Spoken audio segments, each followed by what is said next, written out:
Off-label prescribing is taking a drug for uses not approved by the FDA. It's legal for doctors to prescribe drugs that way, but it's not legal for drug companies to push those uses. That's called off-label marketing. Off-label marketing is not legal.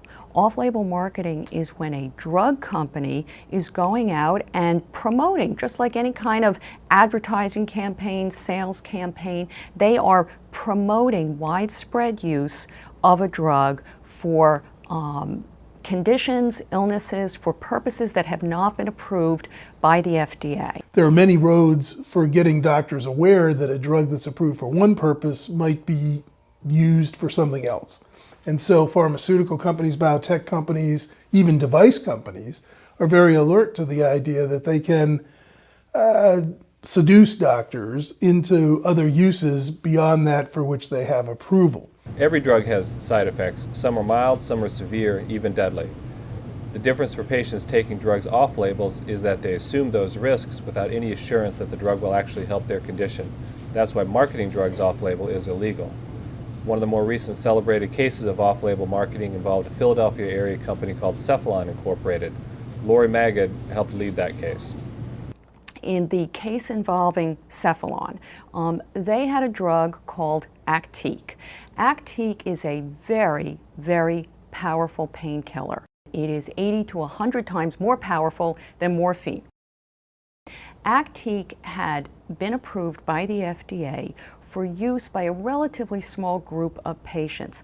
Those patients who had cancer, had breakthrough cancer pain, meaning that they had been taking opiate-based painkillers and were no longer responding to those painkillers. Sales representatives from Cephalon went to doctors other than oncologists, went to just your general internist and said, have you thought about Actique for people with migraines, for people with back pain? And their sales slogan was, pain is pain. Well, pain is not pain. A migraine headache or back pain is not the same as breakthrough pain that a cancer patient is feeling.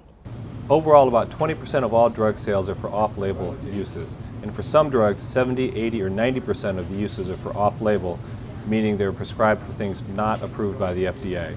And what we saw happen at Cephalon was, once the off-label marketing really took up, the sales of Actique doubled, tripled, quadrupled. So you had as much of 80% of the sales of Actique were off-label, not on-label. Last year, Cephalon agreed to pay $425 million to the U.S. government to settle the off-label marketing allegations against it. It also agreed to plead guilty to a single violation of U.S. drug laws, and it promised to put in place a corporate integrity agreement to avoid these kind of infractions in the future. Drugs are really getting approved with less scrutiny. The follow-up on the drugs is fallen to non-existent.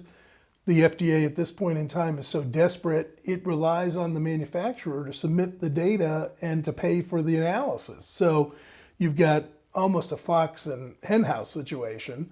It's not independent review by the FDA. It's sort of, give us your best data and we'll do the best we can to look at what you sent in, but they're not collecting anything independently. They rely on the manufacturer to do it. So system is not as objective, not as independent as ideally it ought to be, and that means off-label uses are operating in a world today that's much more under-regulated than it was 20 years ago. The FDA in the waning days of the Bush administration actually made it a little bit easier for drug makers to push their drugs off-label.